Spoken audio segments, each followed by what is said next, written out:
kindly come here, continuing his series on direct disciples of Swami. There he'll be talking about. Gotcha. So, good evening. Happy to be back here in Pittsburgh once again, this time in September. And you have a lovely September weather. So, and in St. Louis, we know how to recognize good weather. You probably do here in Pittsburgh also.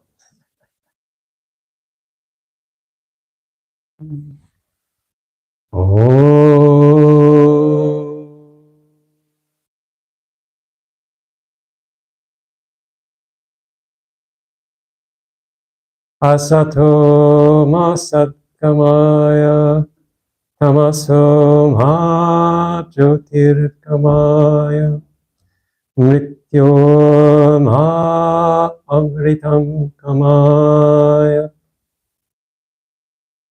Lead us from the ever-changing to the unchanging.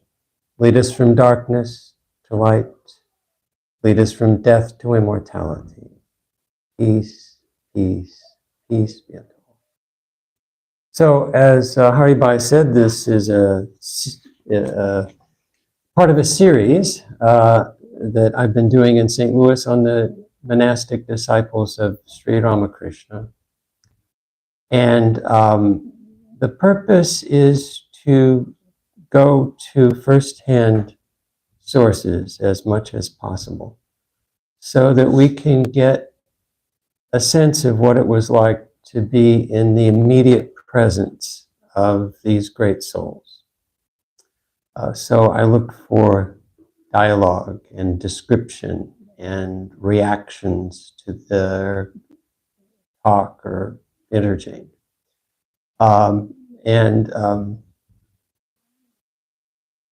It imprints. You see, we read the Upanishads, the scriptures, and so on and so forth, but they're removed from us in time. You know, most of us are not Sanskrit scholars. We have to depend on translations and commentaries and translations of commentaries. But these lives are very close to us in terms of human history.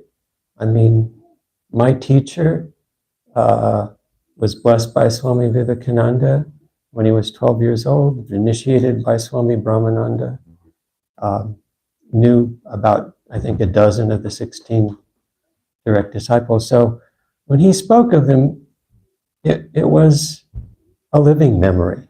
See? And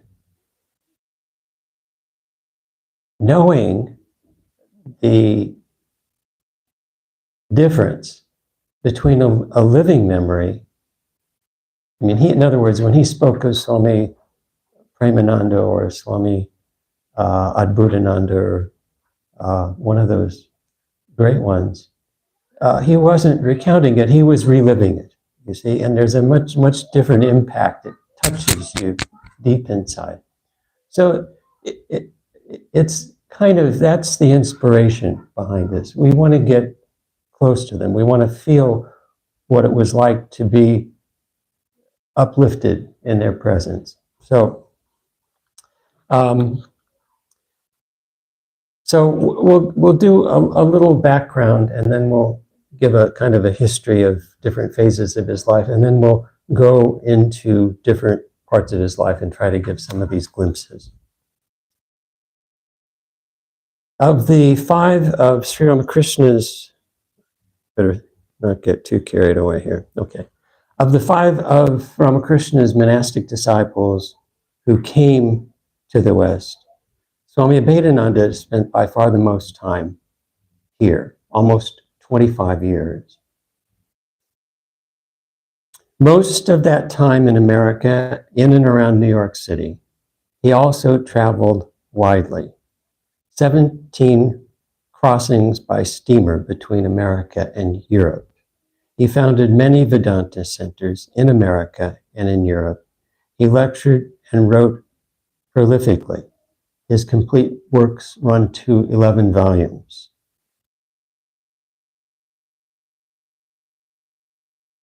And he was inquisitive, and he wasn't a wallflower. He got out there and he'd mix with people and he'd ask questions and he'd make himself known. He wasn't the retiring monk who lived in a corner somewhere.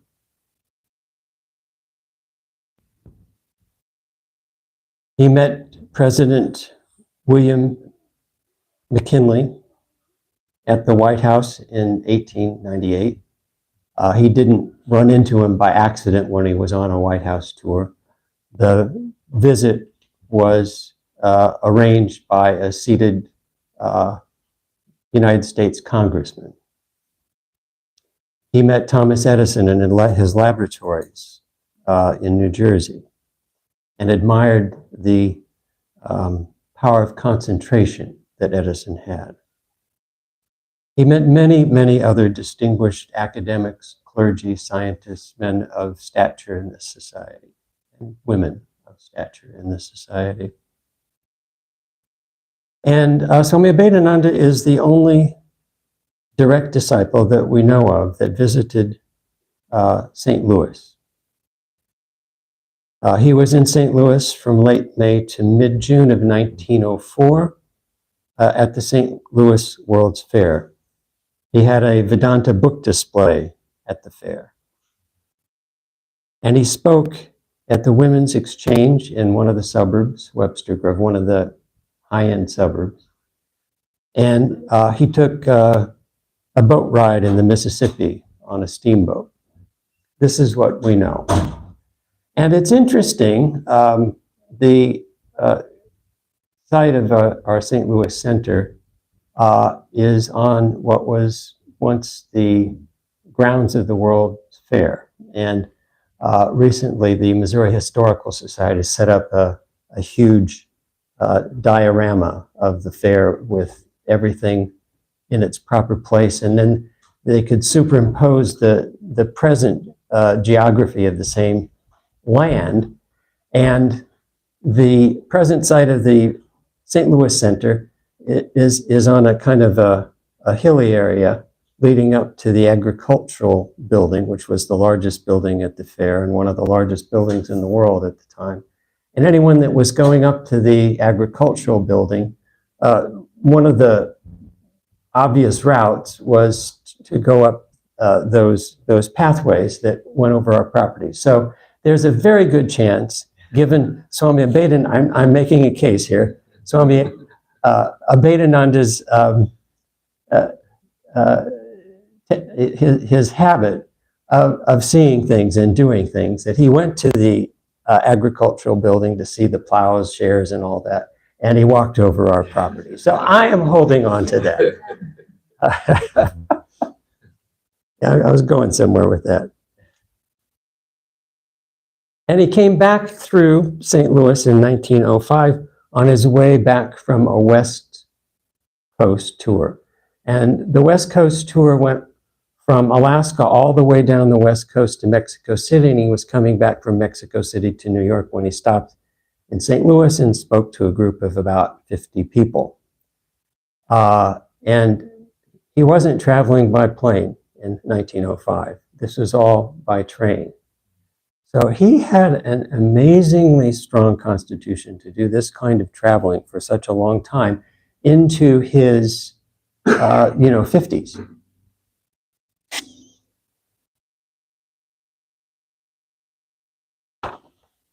So let's start with an outline of his life, and then we'll fit the material, the glimpses into the life at their proper places. He was born in October of 1866, and his early life can be the life before he met Sri Ramakrishna, from 1866 to 1884. And then from June 1884 to August of 1886, that was his time of training with Sri Ramakrishna. And he became one of the first young disciples that became an attendant and stayed with Ramakrishna. From 1886 1892, he was at the Baranagar Mat with the other direct disciples, and also he spent a lot of time wandering around India. He traveled extensively in India, and next to Swami Vivekananda, probably most extensively.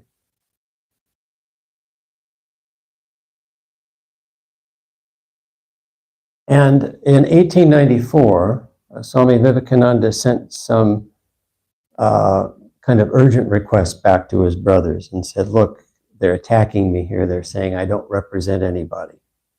You've got to have some kind of make a big noise over there. There's got to be some kind of public recognition that there are people there that think that I would speak for Hinduism. And Swami Abhedananda took the leading role in organizing this huge assembly that honored Swami Vivekananda and fulfilled that wish. From 1896 to 1910,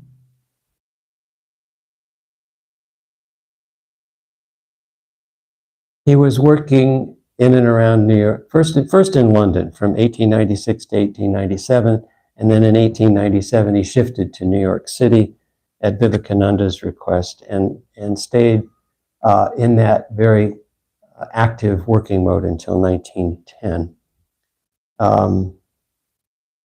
And from 1910 to 1919, he kind of retreated from that very active life and bought a retreat in the Berkshires in Connecticut and stayed there with his close students when he was in his 40s and 50s. And it was a retreat center and kind of a working farm, and he'd roll up his sleeve and chop wood and clean the dog houses and do whatever needed to be done, as well as teaching.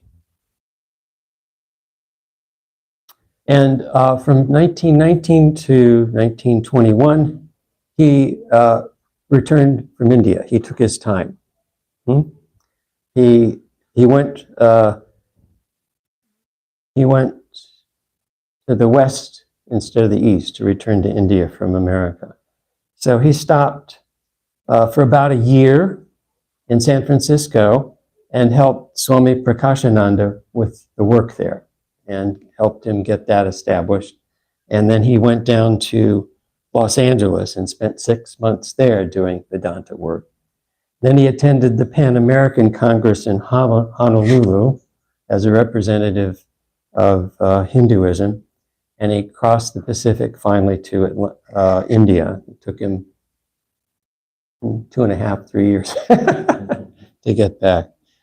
From 1921 to 1939, he was in India. In 1923, he founded the Ramakrishna Vedanta Society in Calcutta. In 1924, the Ramakrishna Vedanta Ashram in Darjeeling, and various work in India that he instituted on his own. He gave his last public talk in 1937, died in 1939, and he's the only direct disciple that we have an audio recording for. We know what his voice sounded like. In 1936, he gave a talk on All India Radio on the occasion of Ramakrishna's birth centenary. And we got that on tape, and he is thunderous.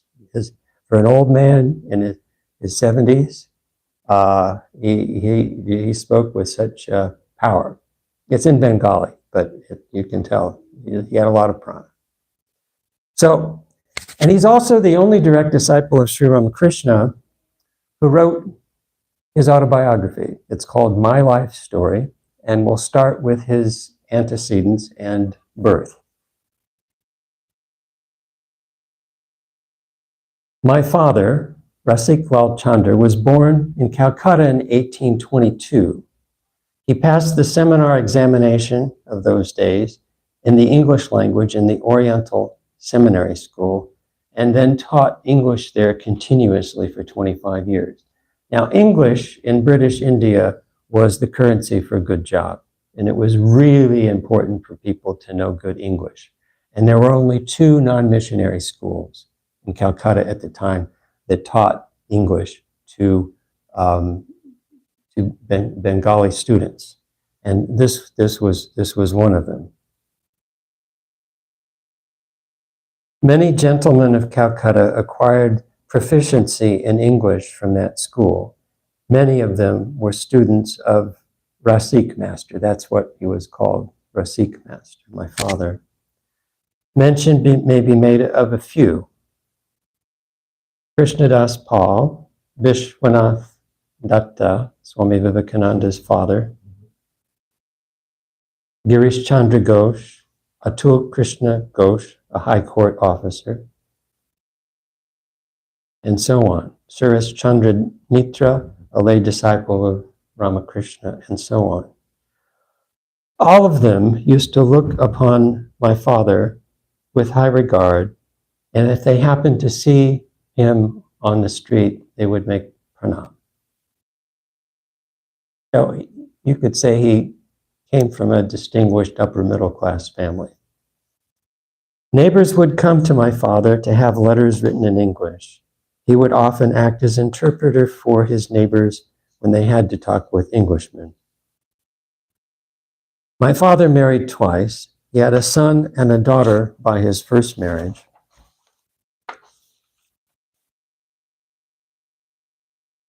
And his son was Biharilal. And to his great chagrin, Biharilal, his eldest son, who went to a missionary school, converted to Christianity and became a Christian missionary, converting others to Christianity.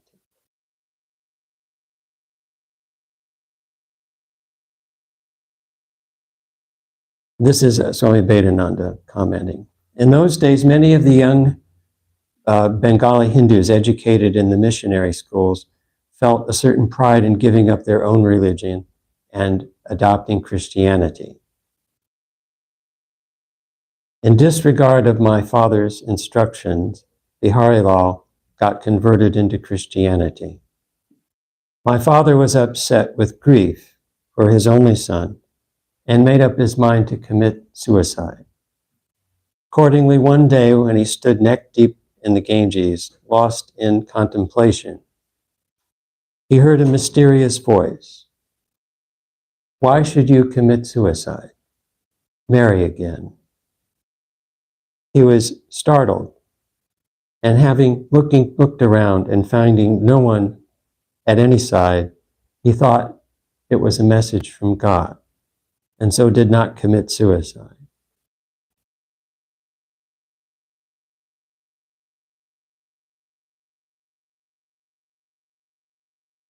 My father was truthful, virtuous, benevolent, just, and a monotheist. After Biharilal had taken to Christianity, my father read the Bible, the Quran, the Gita, and other scriptures, and came to the conclusion that God is one and non-dual, and has innumerable names and forms. He wrote this in bold letters and got it framed and hung it on the wall of his room.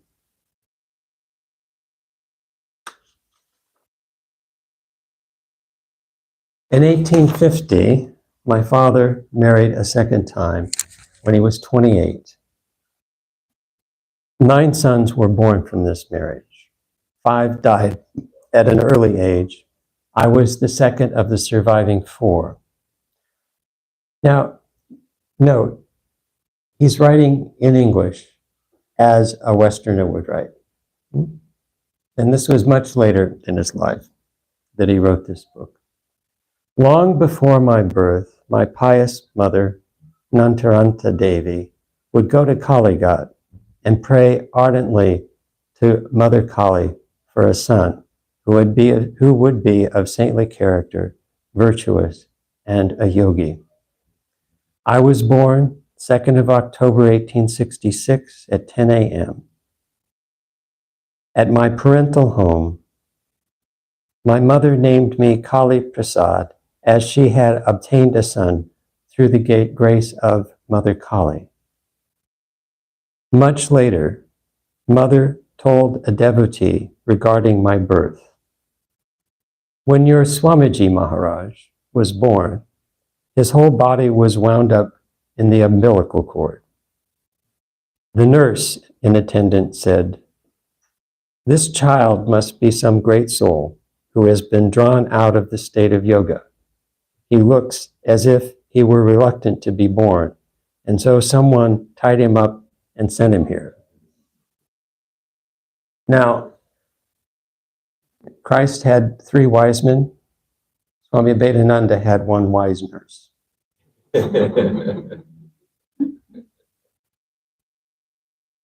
She cut the umbilical cord, but the child lay with eyes closed. For about 1 hour, the child would neither move nor cry. Now, you notice he's writing this in the 3rd person. He has some distance from his babyhood. For an hour, the child would neither move nor cry. The nurse said, again, "The child is absorbed in meditation. His meditation is not yet over. Have no anxiety." With a slight touch of chili powder on the eyelid, the child cried out, and after 10 minutes was bathed in warm water. My mother said, she continued, "I had prayed to the goddess Kali in Kali Ghat for a virtuous and saintly son. Mother Kali has sent this son to fulfill my prayer. So I named him Kali Prasad. When Kali Prasad was 6 months old, I took him to Kali Ghat and offered him at the lotus feet of Mother Kali. From my childhood, I had immense respect for my mother.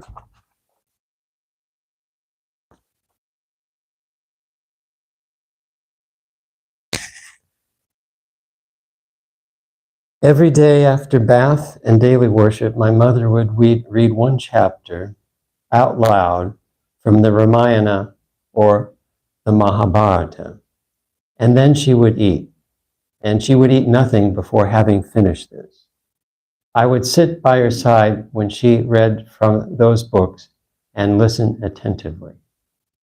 Whenever there would be a dramatization of the Ramayana or the life of Sri Krishna in the neighborhood, my mother would take me along with her so that I could also hear.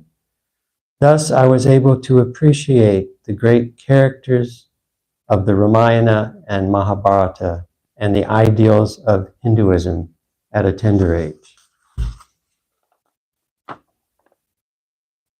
At the age of 10, I left the Bengali primary school and got admission at the Oriental Seminary. That's where his dad taught. I had a special aptitude for mathematics in which I got high marks. When I started reading Sanskrit grammar, Ishwar Chandra Vidyasagar's introductory textbooks, it seemed as though impressions from my previous birth were awakened. And having finished those grammars in a very short time, I began to study more advanced ones. In those days, Paramba Pandit had a toll, and I went to that toll and enrolled and finished the study of their Sanskrit textbooks, starting from the Hitopadesha, going through Kalidas's Shakuntala and other works, and all those things at my home. At that time, I was able to very well translate from English into Sanskrit. I learned the meters of Sanskrit poetry and began to compose Sanskrit poems. In order to strengthen and harden my muscles, I would swim when I went to bathe in the Ganges. I learned swimming from my companions. While reading a school text on Indian history, I came to know of Shankaracharya and was greatly attracted. I had a desire to know all about his life and teachings. Especially attracted to non-dualistic Vedanta, and a desire grew in my heart that I would become a great philosopher. A drawing class had been opened in the Oriental Seminary. I joined it in order to learn that art and diligently applied myself. The drawing master was very pleased with my skill and began to teach me the more advanced drawing. At that time, the question arose whether I would be a painter or a philosopher, and I couldn't solve the problem. Suddenly, it occurred to me, and I went and told the drawing master, "Sir, I shall not come to your drawing class again." I said, "You see, he's not a wallflower, he's not shy. You know, this is his drawing master, this is his revered teacher. After much deliberation, I have come to the conclusion that it is better to be a philosopher than a painter. So I shall not learn painting anymore." The drawing master countered, "But, Kali Prasad, in my view, it is better to be a painter than a philosopher, for an artist is greater." Hearing this, I said firmly, "No, sir. A painter studies the surface of things, but a philosopher goes below the surface and studies the cause of things. I will be a philosopher." You see his character.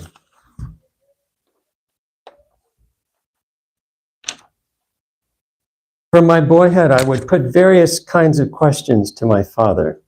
Hearing my questions, my father would say, "I have not seen a child," and he's a teacher, right? He's a professor. "I have not seen a child being so inquisitive with these questions at such a tender age." My elder brother and I reared pigeons and other birds in our house. I could exactly imitate seeing once the art of fishing, playing cricket, bargaining, cooking, making bread, luchi, parata, and so forth, carpentry, bookbinding, gardening, and so on and so on. He doesn't have the usual enforced modesty of monastic life. He's gone beyond that. Since boyhood, my concentration was very sharp. I would not forget what I would hear only once, and could grasp and understand the cause and effect of everything with little effort. I read books of all kinds. I used to buy books by saving my school tiffin expenses. I saw a copy of the Bhagavad Gita in my father's library, and at once began to read it at the age of 14. My father, seeing that I was reading his Gita, snatched it away and said, "My son, this book is not suitable for boys of your age. You'll become mad if you read the Gita at your age." And he hid the book.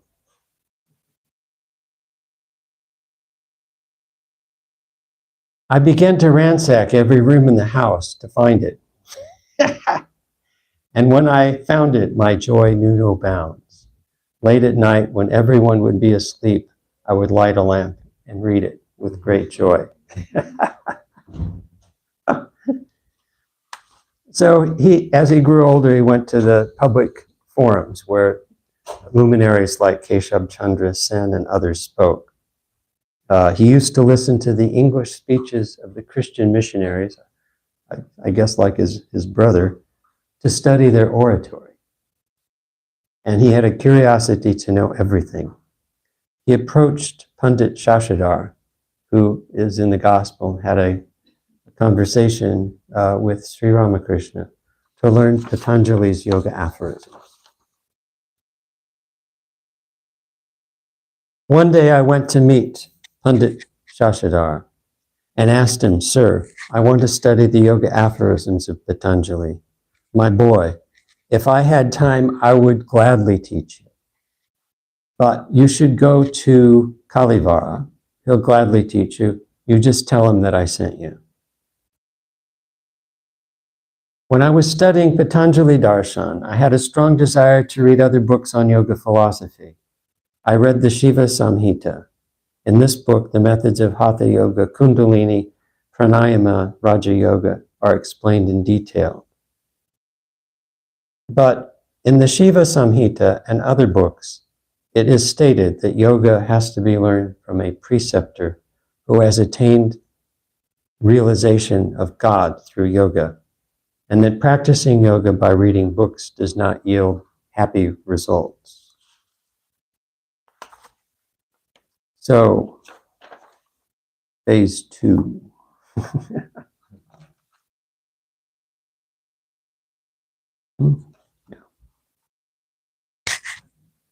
A desire grew to meet a realized teacher who could teach me the secrets of samadhi. He wasn't interested in a little meditation to calm his mind like students are now. You know, he was going, he had an instinct for the jugular. He wanted to go for broke. In his own words, I became restless to find a guru who could teach me yoga. I confided in my classmate, Yageshwar Bhattacharya. Now, this was the son of Balaram Boshe's hereditary guru. So Yageshwar said, I know of a wonderful yogi. Can you imagine who? I know of a wonderful yogi. His name is Sri Ramakrishna Paramahamsa, and he lives in Rani Rasmani's temple garden. He has no pretension. Many respectable people visit, and he sometimes goes to Calcutta. Perhaps he can fulfill your desire to learn the secrets of yoga. My joy knew no bounds, and I at once resolved to meet him, though I had no idea where Dakshineswar was. So he asked his mother, and she had no idea where Dakshineswar was. So one Sunday morning, I started out for my usual walk and suddenly decided to go to Dakshineswar by asking people on the street for directions. I ran into one man and he said, "You're going in the opposite direction. Turn around, young man." Finally, after many detours, I reached the temple garden at 11 a.m. When I asked about Sri Ramakrishna, a temple employee informed me that he'd gone to Calcutta that morning. I was exhausted, having walked all the way barefoot in the sun.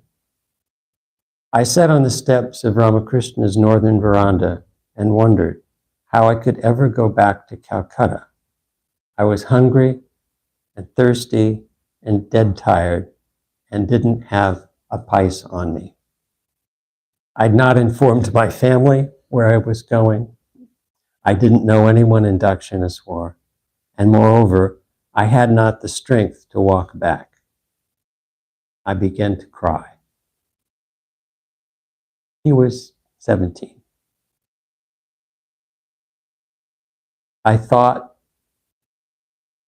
you could say prayed, if only someone could help me. Just then, another young man arrived. On inquiry, I learned his name was Shashi. This was Shashi Bhushan Chakrabarti, who later became Swami Ramakrishna, and he was about 3 years older, which at that age makes a big difference, 17 versus 20. He advised me, take a bath in the Ganga, have some prasad from the Kali temple, and then go back to Calcutta after a rest. The kind of sound advice that you would expect from Shashi Bhushan. Later in the afternoon, when I said, okay, I'm ready, I'm rested and fed, I can go back to Calcutta now. Shashi said, you've come so far. You should not return home without seeing the Master. Is there any certainty that such an opportunity will come again in your lifetime?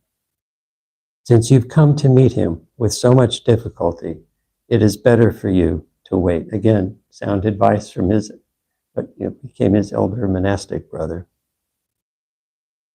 I knew my parents would be worried because I'd not told them where I was going. Shashi said, "Look, brother, I've also come here without informing my parents."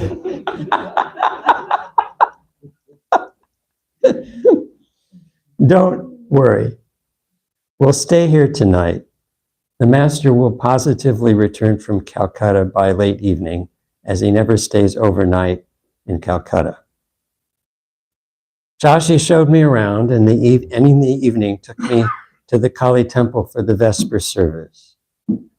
I felt tremendous peace and joy. Ramlal gave us some luchis and sweets as refreshment. Finally, a horse carriage arrived at the northeastern corner of the master's room, and Shashi and Ramlal went to receive the master. My heart was beating hard in my chest. I stood there, motionless.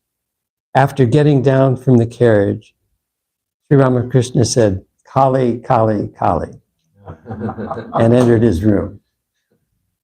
Ramlal and Shashi told the master about me while I waited on the veranda, still motionless. Ramlal came out and said that the master was waiting. I entered the room and made pranams. He asked about me. I said, "I have a desire to learn yoga. Will you kindly teach me?" The master kept silent for a long time and then said, "It is a good sign that you have a desire to learn yoga at this young age. You were a yogi in your previous life.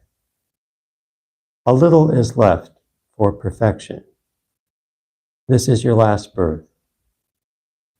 Yes, I shall teach you yoga. Stay here tonight and come to me tomorrow morning." So he said the master kept quiet for some time. Obviously, he was reading the samskaras and history of the soul in front of him. And then he just said, "I want to learn yoga." "Yeah, fine. This is your last birth. I'll teach you. Let's get at it tomorrow morning." I wonder if he slept that night. The next morning, entering his room, I made pranams. He asked me what I was studying, and I said, "I'm now in the entrance class." "Very good," he said. Then he took me to the northern veranda. He had me sit on a cot. When I was seated in the lotus posture, the master asked me to stick out my tongue. As soon as I did so, he wrote a mantra on it with the middle finger of his right hand and advised me to meditate on Mother Kali. I did what he said. Gradually, I lost outer consciousness and sat in deep meditation. I felt an unspeakable joy within. I don't know how long I was in that condition. After some time, the master touched my chest and brought me back to outer consciousness. He asked me what had happened, and I told him about my blissful experience during that meditation. He was very pleased. So, we read about this, writing a mantra on the tongue, and maybe this is recorded elsewhere, but the detail of his observation is remarkable. The middle finger of his right hand. Where else do we get that information? And the picture, seated in the lotus posture on a chair, full lotus, Padmasana. So, these kinds of things I find very captivating. It's like it's an experience, but it's also you get the details and you get a better idea of what's happening. He instructed me on meditation and told me to meditate every morning and again at night, and to report to him my visions and spiritual experiences. He asked me to go to the Kali temple and meditate. When I returned, the master gave me prasad and told me to come again. And he told me all the various methods that I could use to get to Dakshineswar and offered to pay my fare if I couldn't get it from my parents. So he wasn't kidding when he said, come again. On my way home, I thought of his overwhelming love and compassion.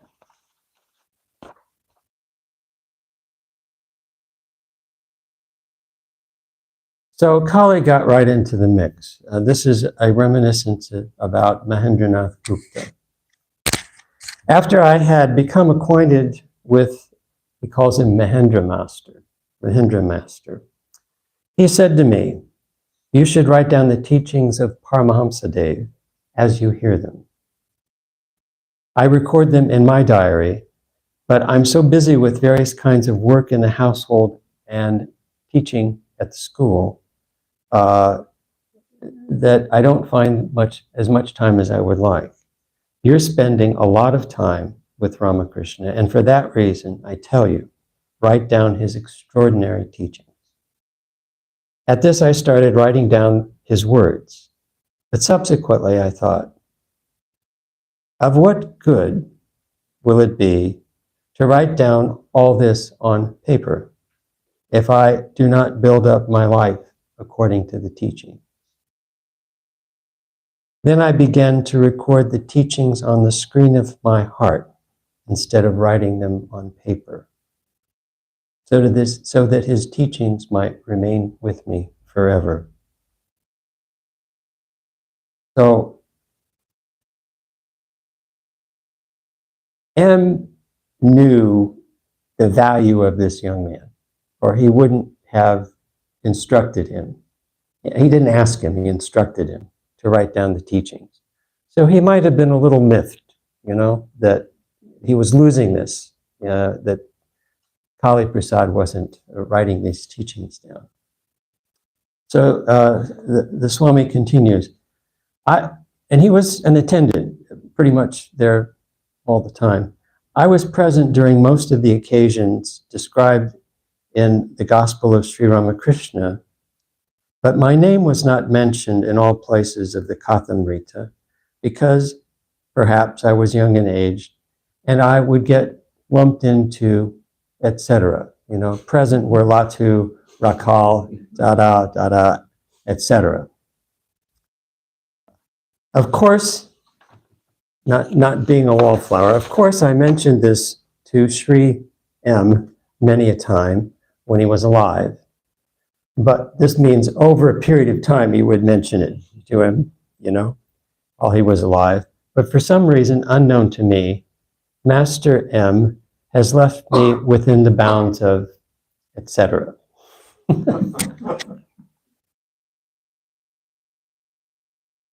So this was another experience that he had while still living at home and attending on the Master. I've already mentioned that every day during meditation at home, I used to have visions of gods and goddesses. One night during the small hours when I was in meditation, I lost outward consciousness, and it seemed as though my soul came out of this cage of the body and began to roam about in the sky above like a free bird. Gradually, it flew high towards infinity. While viewing the scenery of great beauty, I entered that place and was astonished to see images arranged in rows depicting the ideals of various religions and religious sects. Charmed to see the different ideals and the emblems of Shakta, Shaiva, Vaishnava, Ganapati, Christianity, Islam, and other religions. I entered into a big hall and saw all the gods and goddesses, all incarnations of God and founders of religion. I was looking at this amazing, and in the center of the hall, Paramahamsa Deva standing. I was looking at this amazing scene when Paramahamsa Deva's form became luminous and assumed immense proportion, and all gods and goddesses, all incarnations, entered into Paramahamsadeva's body. Having failed to understand the significance of that vision, I went quickly to Dakshineswar and narrated everything to the master. Having heard this, Paramahamsadeva said, "You've had a vision of Vaikuntha, the heavenly abode of God. You have reached the last limit of visions of gods and goddesses. You have, from now onwards, you are uplifted to the stage of the formless. And it is strange that after that, I ceased to have any visions of gods and goddesses during meditation, after the vision narrated above, and my mind would remain calm all through meditation. Later, I described my experience of this vision of Vaikuntha in my Sanskrit hymn, Ramakrishna Avatar.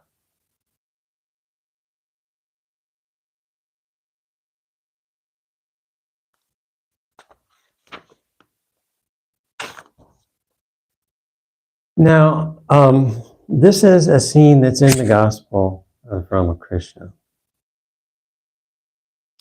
But you get a different view and a different flavor from it, from Kali Prasad's perspective. One day I went to Dakshineswar. It was about 2 p.m. At that time, Girish Chandra Ghosh came to see the Paramahamsa completely drunk. All who were present, including myself, were frightened to see Girish Chandra in this state of complete inebriation. But Sri Ramakrishna was not in the least disturbed. He addressed him as a partial manifestation of Bhairava, a sadhaka of the heroic mode, and began to sing a song of Ram Prasad. I drink no ordinary wine. I drink the wine of everlasting bliss by chanting Mother Kali's name. And I call them drunkards who get intoxicated by taking wine.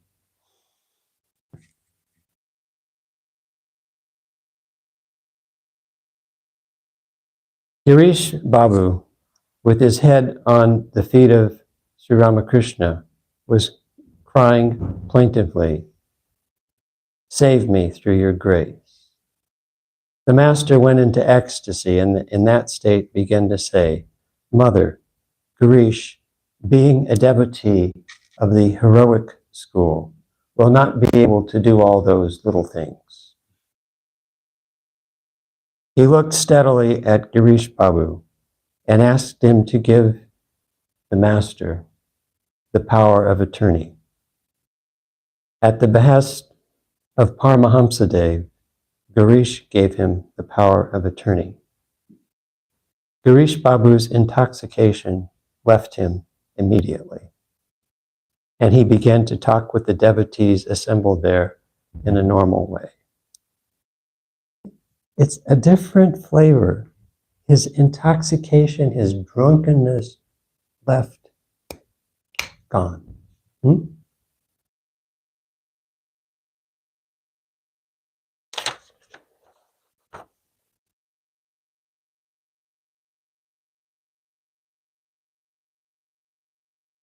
So we'll fast forward to New York City, September 27th, 1897. Swami Sardananda had, at Vivekananda's request, been working in New York City and New England for a couple of years. Swami Abhedananda had shifted from London to New York City, in landing there in August of 1897. This was September. And this is their first meeting, Sardananda and Abhedananda. And this is taken from a very interesting book, a biography of Swami Sardananda in the West by Vandana Jani, and published a few years ago. Finally, the day came. Swami Saradananda came to New York on September 27th, 1897, and calmly knocked on Swami Abhedananda's door at Mary Phillips' boarding house. Sarat and Kali, two friends and brother disciples, met after 2 years. How could one describe their joy and happiness? In an entirely unknown world, the two friends met with great joy.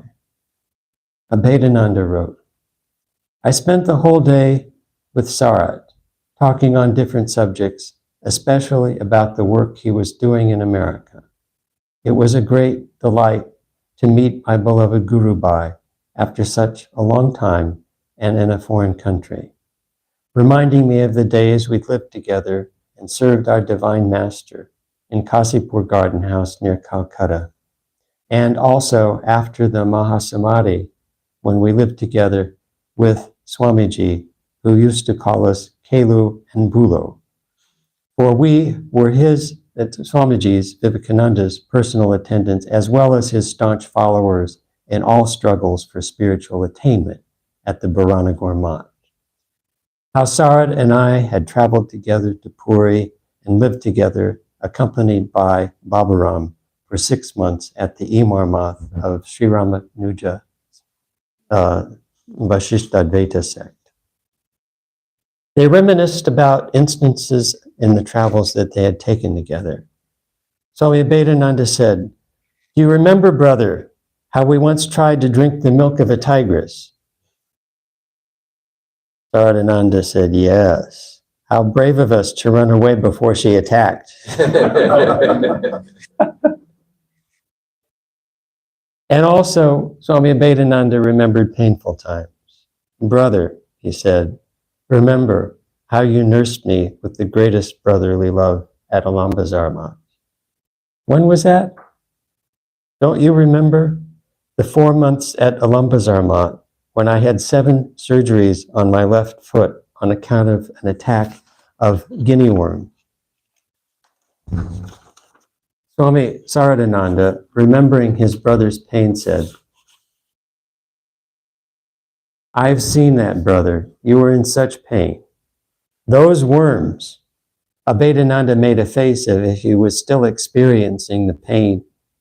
I had gotten one in my foot while traveling barefoot through Gujarat. He paused for a while. All these and many other memories of our spiritual lives together in India became vivid upon seeing you, brother. Abhedananda felt that, and this is quotation, by the will of our great master, we have come to New York after traveling 12,000 miles, crossing many seas and the Atlantic Ocean on the same mission to preach the liberal ideals of Sri Ramakrishna. Saradananda saw that his Guru Bhai was ready to live amid all kinds of hardship and suffering. That readiness was needed for the work in America. Kali Prasad had a lot of books, but no money. The little room in Mary Phillips' boarding house felt the subtle vibrations of the comforting talks between these two brothers. They felt as if the master were there, smiling and blessing them. On the next day, while eating lunch, Saradananda told Abhedananda that if possible, it would be good to remain a vegetarian, even though difficult in America. Speaking casually, he also said that the American people had a genuine interest in Vedanta, and especially in Raja Yoga. So Swami Vedanta followed both pieces of advice. He taught Raja Yoga, and he got into some health issues by continuing with his vegetarian diet in America. And the news got back to Holy Mother. This is the letter that she wrote to him in March of 1899. 8/1 Bagbazar Street, Calcutta, March 1899. My dear son, I was pleased to receive your letter yesterday with the happy news that you are well. I also got the parcel sent by you and am very happy to learn that you are all right, both physically and mentally, and that your work is going on well. Now, Swami Abhedananda started off, he didn't have much money, but when he got something, he'd scrape something together and send her, maybe $175. At that time, that was a lot of money. So he had great devotion for Holy Mother.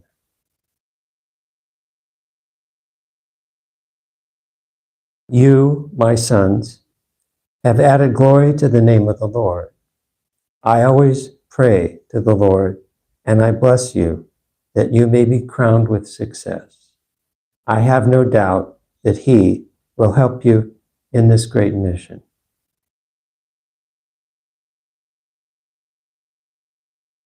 Do not be so strict about your food.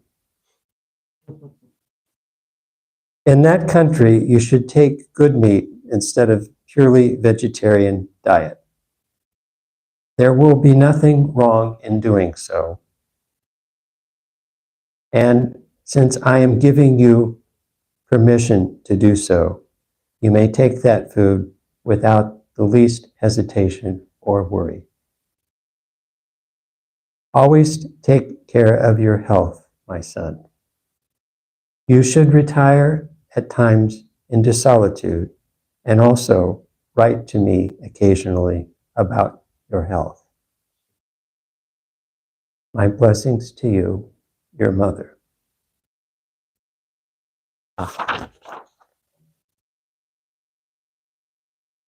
So, Swami Abhedananda was an original thinker. He was an innovator. He was, he'd look around and see what the situation was and how to apply the great spiritual ideals and how to teach and how to integrate these things into the culture that he found himself in. So,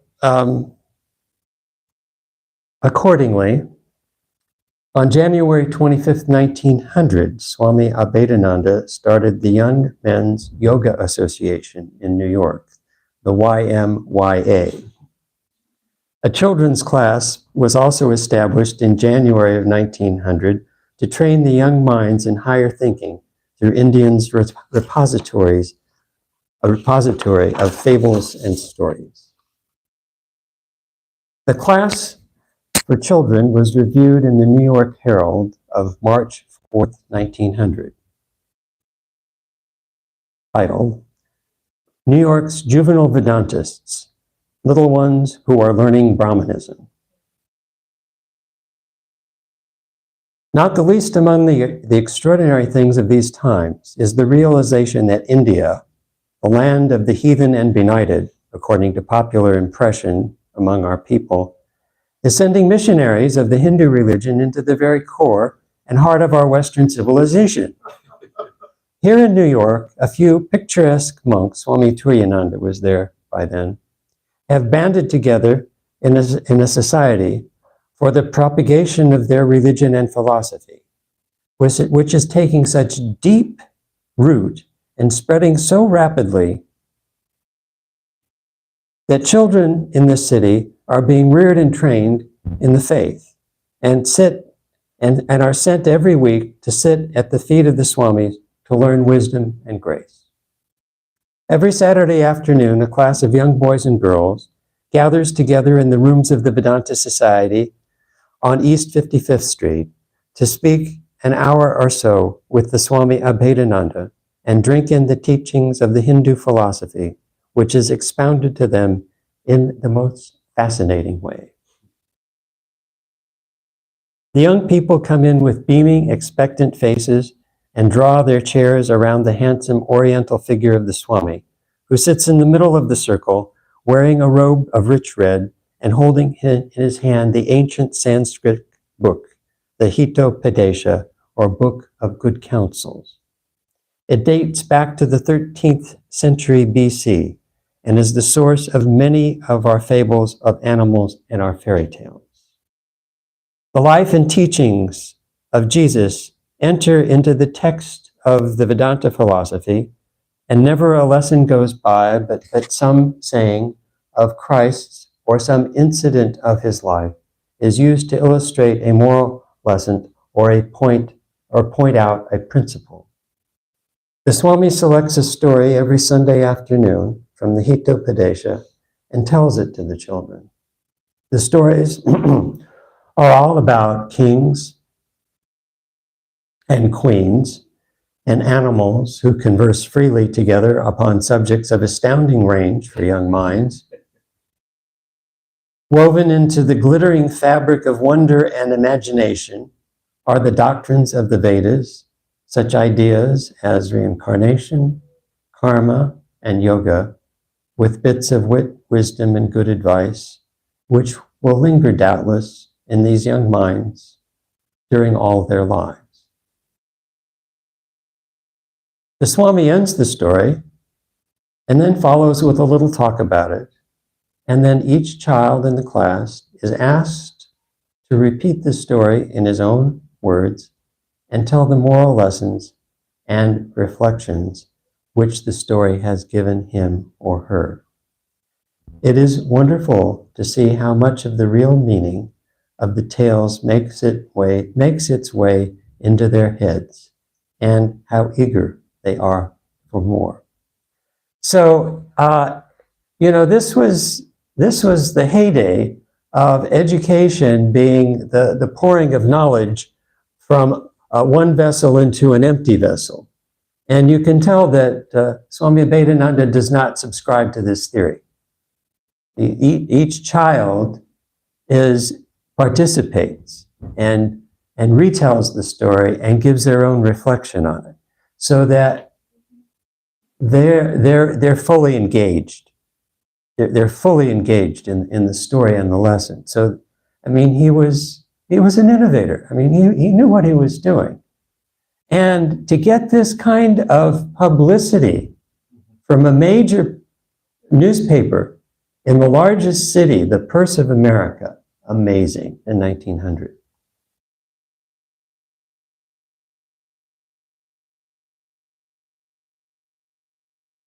A philosophy, it continues, which calms and embraces all religions is a little wide for the minds of most grown folks, but these little ones seem to take it with avidity.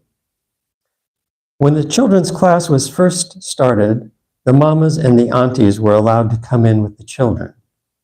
But it soon became evident that the older folk were too eager to take part in the lessons and absorb the attention of the Swami, so that the little ones had no chance. Now, all the grown-ups are excluded, and the Swami and the children have things their own way. So this is, I'll end with this one. This is from the Vedanta Kishori of 1898, news and reports from different centers in India and abroad. And this is from Swami Abhedananda's diary.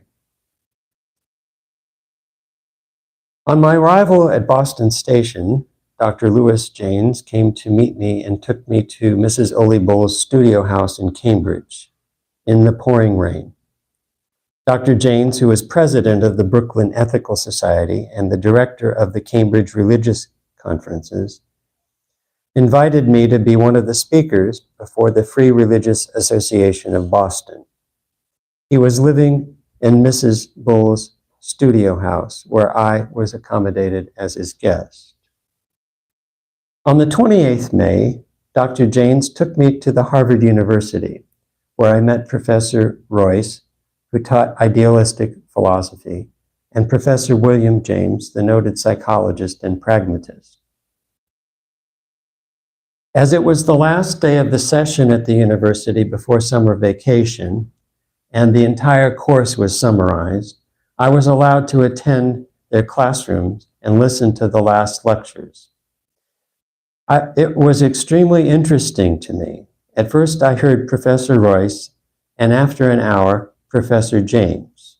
Professor James, seeing I was in the midst of the audience, began to refute in his discourse the arguments in favor of non-duality, of which I took notes.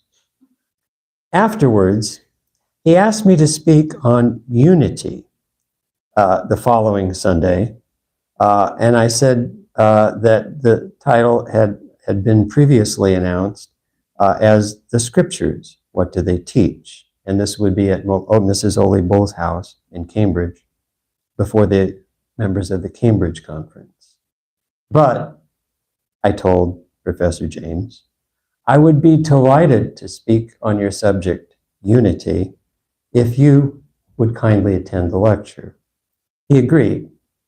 And so I changed the subject to unity in variety.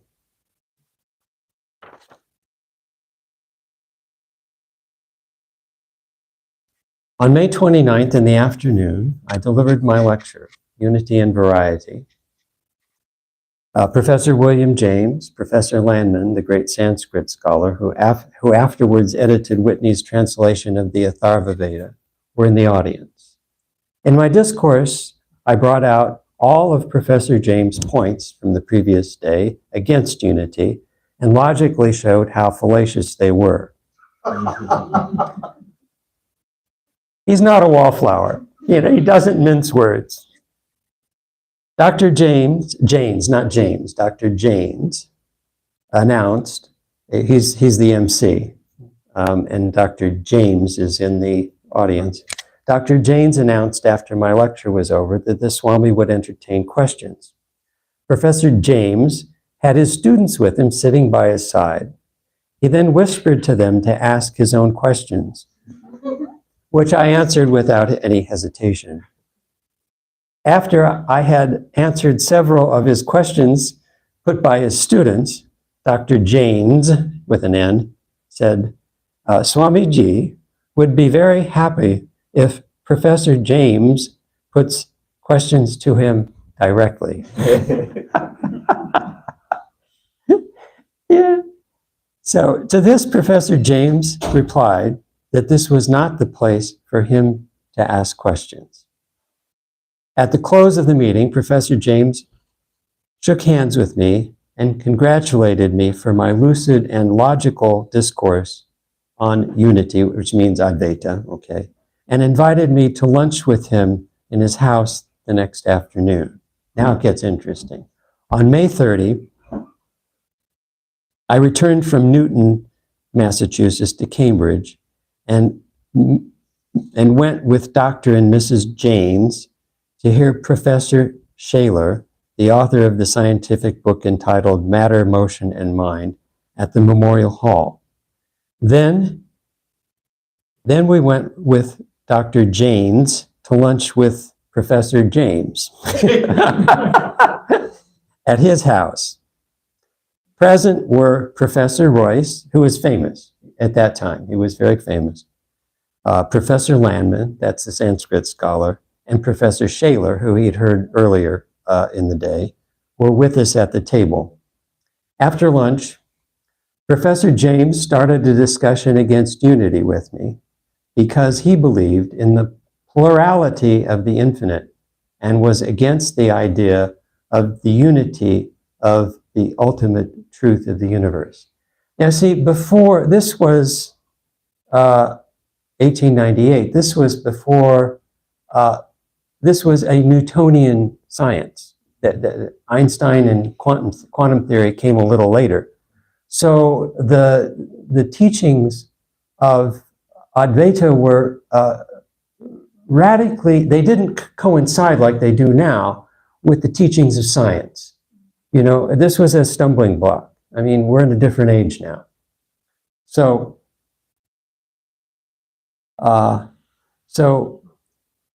Professor James started a discussion against unity, a discussion with me against unity, because he believed in the plurality of the infinite and was against the idea of unity of ultimate truth of the universe. I, on the other hand, supported Advaita and refuted his pluralistic arguments, period. The discussion lasted 4 hours, in which Professor Royce, Professor Landman, and Professor Shaler and Dr. Janes supported my arguments against poor Professor Janes. I added poor then, but I got to feel sorry for the guy. And they ended this, and finally, they're getting down to the nitty gritty. They're wrestling with the problem, and Swami Gambhirananda's rendition of this, he said, Professor James told the Swami, "I can't counter your arguments. I just don't believe them." He was a good man. So, if you're interested, we can finish with the 1936 address on All India Radio that we still have. The recording is still extant. Om, our salutation to Bhagavan Ramakrishna. During the 19th century, Western materialism was deluging India. The Christian missionaries, through brainwashing, were trying to create confusion and hatred in the minds of the Hindus regarding their religion. It was then that Ramakrishna appeared to revive the moribund condition of the Sanatana Dharma. He was born in a remote village of Bengal. He had no formal education, but he experienced the imperishable Brahman and became a great teacher. He did not care for dry spiritual arguments. He solved the problems of life through his spiritual power. He said, "The nature of all human beings cannot be the same. It is natural to be different." He respected all beings and worshiped the God of different religions. After experiencing the truth of unity in diversity, Ramakrishna proclaimed, "As many faiths, so many paths. All religions are true." The Master's renunciation was phenomenal. While living in Dakshineswar and at the Kasipur garden, we saw that he could not touch money, or any metal. He perceived the manifestation of the Divine Mother in all women. Ramakrishna told us, "He who was Rama and he who was Krishna is now Ramakrishna in this body." Pointing to himself, the Master further said, "I will be worshipped in the homes of many people." Salutations to Ramakrishna, the perfect embodiment of the eternal truth that manifests itself in various forms to help mankind. Peace, peace.